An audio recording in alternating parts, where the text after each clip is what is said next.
Saya yakin kita nggak mau lah ibadah karena pengen pamer. Ngapain sih ibadah pengen pamer kan ya? Tapi kadang-kadang kita terjebak ria itu bukan karena pamer. Kita tuh terjebak ria biasanya karena nggak mau diremehin orang. Kalau sengaja pamer, insya Allah itu bukan level kita lah. Itu mah level anak kecil banget. Karena anak kecil kalau sholat pengen diketawain orang kan, terutama emaknya gitu. Saya waktu kecil kan di Aceh itu rumah saya depan rumah laut, belakang rumah gunung. Jadi kita pernah ngerasain banget yang namanya kehidupan si bolang. Wah pulang sekolah jam 1 siang karena sekolah negeri. Langsung buka baju, cuman pakai celana merah itu. Bajunya pakai baju singlet kayak ala-ala Laskar Pelangi gitu kan. Udah langsung main di laut, berenang.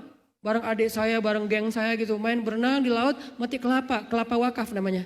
Ada kebun kelapa pinggir pantai, itu wakaf, siapa aja boleh ngambil. Bahkan kita petik, kupasnya pakai gigi. Woi, bolang banget gitu kan. Makanya gigi berantakan. Nah habis itu makan ke laut. Adik tenggelam pernah masuk palung gitu. Kan laut Aceh itu samudra.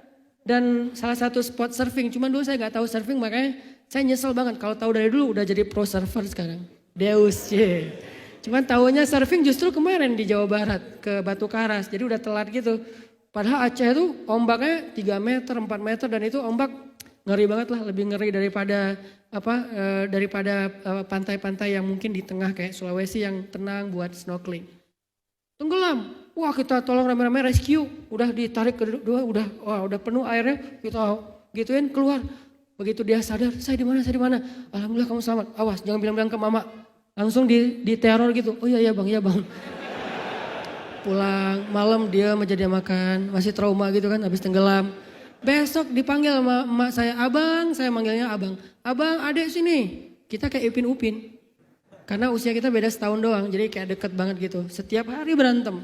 Abang, adik sini. Apa kemarin kejadian di laut itu? Bahasa Sumatera gitu kan. Enggak ada mak. Jangan bohong kamu. Emang kenapa? Saya langsung ngelirik adik saya. Dia bilang, saya nggak ngomong ke mak. Ternyata yang ngomong itu tetangga. Oh, ya udah pokoknya nggak boleh berenang seminggu. Ya mak. Akhirnya kita ke gunung. Kalau di gunung permainan yang paling kita suka lagi hujan tuh lempar-lemparan kodok. Hujan deras cari kodok, lemparin langsung kena badan, wis kodok. Nakalnya si bolang lah ya, lempar-lemparan kodok. Udah mendekati, udah lewat asar, lupa dengan sholat asar biasa lah anak-anak ya. Jadi asar itu waktu kita lagi kayak seru-serunya. Ibu saya langsung datang bawa balok. Balok itu panjang banget, tapi alhamdulillah gak pernah kena balok. Itu mah cuma ngegertak doang. Bawa balok, abang udah lupa di mana rumah, masih ingat mak? Langsung lari. Itu bahasa, maksudnya pulang gitu, tapi bahasanya udah lupa di mana rumah. Enggak masih ingat mak, langsung lari, mandi, sholat. Sholatnya di dapur, biar dilihat sama emak gitu. Tadi sholatnya, begitu rakaat terakhir emak datang, Allah. Itu tuh riaknya anak kecil. Kalau orang dewasa riaknya udah gak kayak gitulah. Kita tuh gak mau lah pamer buat orang lain. Wah gue sholat loh. Ngapain juga kayak gitu kan. Semua orang juga sholat. Tapi kadang-kadang kita riaknya karena gak mau diremehin orang. Dan itu yang paling bahaya. Karena saya juga sering banget kejebak kayak gitu. Datang kayak di sini nih. Acara tabligh akbar. DKM gak kenal saya karena saya gak pernah muncul di TV. Tapi DKM gak main sosmed, jadi kita kayak gak nyambung gitu. Gap usia.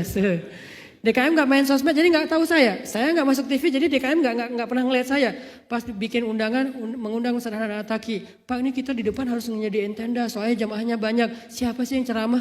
Hanan Attaqi. Udah tenang aja, masjid juga kalau ada acara-acara besar yang damai-damai apa gitu di TV teh. Itu ramai penuh kok masjidnya dan nampung gitu kan. Oh ya udah, begitu datang alhamdulillah ternyata sampai ke jalan-jalan. DKM-nya bingung, ini siapa lagi nih penceramahnya. Saya datang, duduk di soft pertama. DKM nanya ke saya, Dek, ustadznya udah datang belum? Itu kan mancing banget kan. Kenapa? Pakaiannya gini, pakai baju biasa, pakai kupluk, gak ada yang nyangka itu ustadz. Dek, udah datang belum ustadznya? OTW pak. Oh ya. Ngobrol, datang ke panitia, ini kenalin ustadznya, dia langsung gini. Kayak gak percaya gitu, ini ustadz bener gak ya? Ini jangan-jangan ahlu bid'ah. Akhirnya muncul kan, karena diremehin kan jadi kepancing kan. Oh bapak lihat aja bentar lagi. Muncul tuh riak-riak mulai datang tuh. Pas waktunya sholat, di panitia dorong-dorong, Ustadz maju, kita pengen dengar Al-Quran dari bacaan Ustadz. DKM-nya gak ngedorong dan saya gak mau dong gak didorong DKM kan. Kayak ngerasa aduh ini gak dapat legalitas gitu.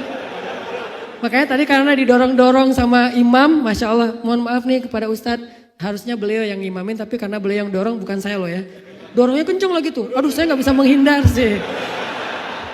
Karena DKM-nya ngedorong, saya mah biasa aja, diam-diam aja gitu kan. Tapi dorongan dari belakang tuh kenceng banget. Aduh gimana nih saya gak bisa nolak, ya udah deh.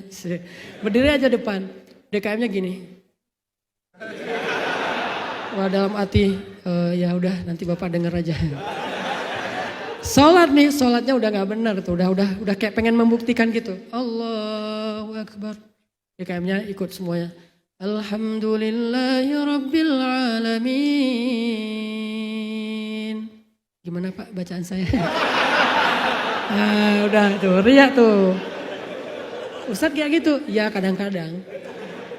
Makanya selalu harus tajdidun niyah. Jadi kadang-kadang kita tuh nggak sengaja gitu kan. Waswasus syaitan kan suka datang gitu. Karena diremehin. Beres sholat tadi bacanya sebaik mungkin yang kita bisa. Harusnya niatnya pengen syiar buat anak muda. Tapi sekarang malah jadi pengen pengakuan dari satu orang yang ngeremehin kita. Beres sholat langsung balik arah. Ngeliat ke arah DKM-nya duluan. Beliau udah gini-gini. Beres masuk ke ruang DKM. Ustadz mohon maaf saya tadi seuzon sama Ustadz. Oh ya gak apa-apa udah biasa. Nah, kayak gini-gini tuh namanya ria yang terpancing. Bukan ria yang sengaja. Tapi sama ria dan menghanguskan pahala. Jadi jangan langsung kita menjudge ada orang yang ketika dia syiar berarti ria, belum tentu. Jangan-jangan kita diam-diam aja, nggak ada yang tahu. Tapi suatu saat kepancing, kita udah habis-habisan ngebantu apa segala macam, ternyata nggak dihargain, baru kita ungkit. Tahu nggak siapa dulu? Tahu nggak gimana ceritanya? Tahu nggak apa yang terjadi? Segala macam mulai 1, 2, 3 gugur. Berguguranlah amal kita yang tadinya kita rahasiakan gara-gara kepancing diremehin orang lain. Bisa juga kayak gitu.